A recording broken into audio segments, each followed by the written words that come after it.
Bueno, pues vamos a hablar del románico. Hay que imaginarse la situación. Cae el Imperio Romano y Europa, de repente, se hace pedazos. Y sin embargo, de entre todas esas ruinas, va y surge el primer estilo artístico que de verdad fue internacional en todo el continente. Un lenguaje visual que consiguió unir a reinos que no tenían nada que ver entre sí. Ese fue el románico. Y claro, la pregunta es inevitable, ¿no? ¿Cómo es posible que en medio de todo ese caos de repente aparezca un arte tan unificado? La respuesta, y esto es lo interesante, no la vamos a encontrar solo en las piedras o en la pintura, no, no.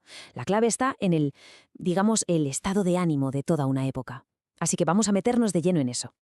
Vale, para entender el románico tenemos que hacer un viaje en el tiempo. Nos vamos a los siglos XI y XII. Y hay que tener claras dos cosas de esa época.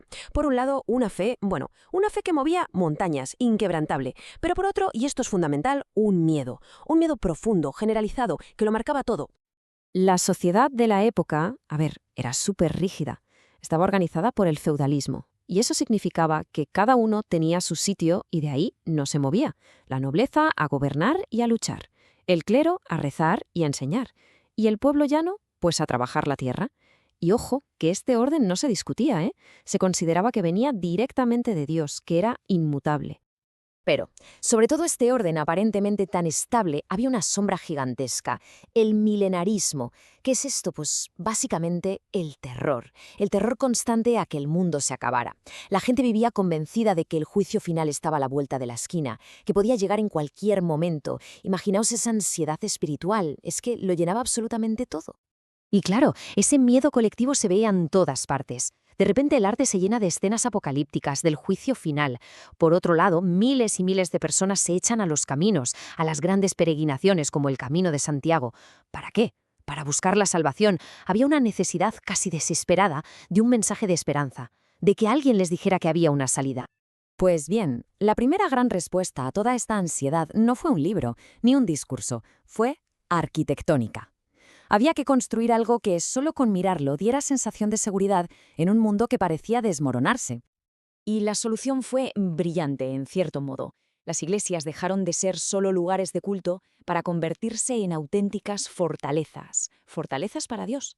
La idea era que estos edificios transmitieran poder, que parecieran eternos, que fueran un símbolo de la protección de la fe frente a todo el caos que había fuera. ¿Y esto cómo se conseguía? Pues con una serie de rasgos muy concretos, que además recuperaban técnicas de los romanos. La lógica era aplastante. Paso 1, muros. Pero no cualquier muro, no. Muros de piedra gruesísimos, pesados. Paso 2, sobre esos muros el elemento clave, el arco de medio punto, el semicircular. Para el techo, paso 3, las bóvedas de cañón, que son básicamente como un arco que se alarga, creando una especie de túnel de piedra.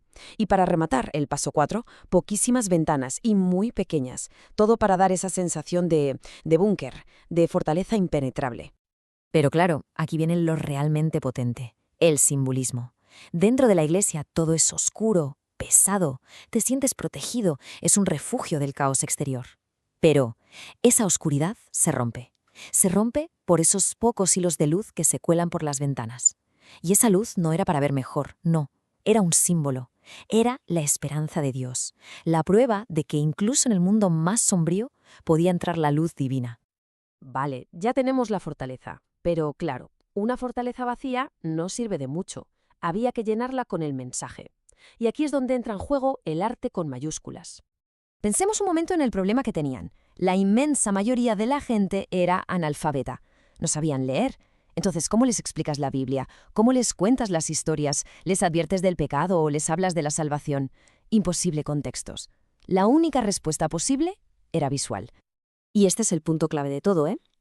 El arte románico no es decorativo. No está ahí para hacer bonito. Es funcional. Es una herramienta. Se convirtió literalmente en el vehículo para transmitir el mensaje de la fe. Era ni más ni menos que la Biblia para los que no sabían leer. La Biblia en piedra. Y para esto se usaron sobre todo dos medios, pero con el mismo objetivo. Por fuera, en las portadas de las iglesias, la escultura. ¿Qué se esculpía? Pues el juicio final, escenas que metieran miedo para que nos entendamos, y las figuras eran hieráticas, o sea, muy rígidas, muy solemnes, cero realismo. Y luego por dentro, en las paredes, la pintura, murales al fresco con escenas de la Biblia.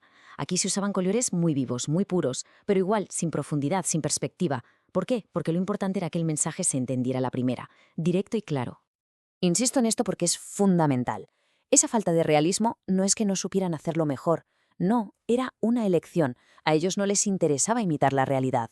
Lo que querían era que la comunicación fuera potente, clara, que el mensaje llegara. Cada gesto, cada color, todo estaba pensado para que cualquiera, supiera leer o no, lo entendiera al instante. Entonces, si juntamos todo esto, la arquitectura, la pintura, la escultura, ¿qué nos queda? ¿Cuál es el legado de este estilo que dominó Europa durante tanto tiempo?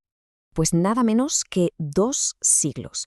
Durante 200 años, el románico fue mucho más que un estilo artístico.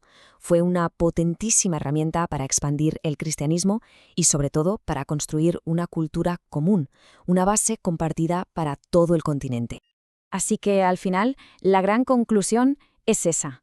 El románico no nació por casualidad, fue la respuesta del arte a una necesidad muy profunda, espiritual y social. Fue un lenguaje compartido que superó todas las fronteras en un tiempo marcado por la fe y el miedo, y al hacerlo, ayudó a poner los cimientos de lo que hoy llamamos una identidad europea. Y todo esto, claro, nos lleva a una última reflexión. Si el arte románico era un espejo tan claro de los miedos y las esperanzas de su tiempo, ¿qué mensajes están enviando nuestros espacios públicos hoy? ¿Qué nos dice la arquitectura de nuestras ciudades, el arte de nuestras plazas, sobre quiénes somos nosotros ahora? ¿Qué historias, en definitiva, estamos contando en nuestras propias paredes?